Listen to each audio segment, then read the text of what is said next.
الفكرة التحفة دي هتخليكي تستفيدي من اي كرسي بلاستيك هيتكسر عندك. شايفين حالة الكرسي ده متكسر ازاي؟ كل الاجزاء المتكسرة فيه عالجتها بالسلك اللي هو سلك الربط. سلك الربط ده بيتباع باللفة كده، اللفة ب10 جنيه من محلات الحدايد والبويات. اللفة دي بتبقى كبيرة اوي يا جماعة، ممكن تقعد معاكي بالسنة. قطعت حتت صغيرة من السلك وبدأت أخيط أو أشبك كل الأجزاء اللي كانت مكسورة في الكرسي لحد ما خليته كده الشكل بتاعه اكتمل بالشكل ده. كده شكله بعد ما عالجت كل الأجزاء المكسرة فيه بالسلك الربط. وهنا كنت دخلت فيه تيشيرت قديم، دخلته فيه كده من جوه، عملت له كفر يعني، ولا استخدمت لزق ولا مسدس الشمع ولا اي حاجه خالص. وده جزء من البنطلون، الجزء اللي فوق من اي بنطلون عندك تكوني مش محتاجاه.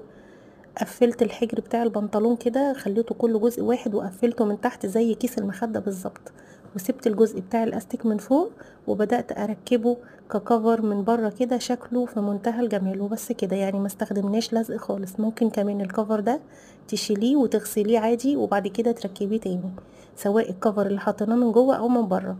اي بقى زينة كده هنحطها له من بره، انا حطيت له الفيونكة دي بحته تل كانت عندي، عملتها فيونكه ولزقتها. والدبدوب الجميل ده كان عندي على لفه هدايا كده، كانت جايالي قبل كده في هديه، احتفظت بيه. وبس كده. بصوا الثبت او المنظم سميه زي ما تسميه، هتحطي فيه العاب الاطفال، هتحطي فيه غسيل، هتعمليه منظم للدولاب عندك، هيلم معاكي اي حاجه وشكله حلو جدا. استفدنا فعلا بحاجه من ما فيش. جربوا الفكره يا جماعه، حلوه قوي.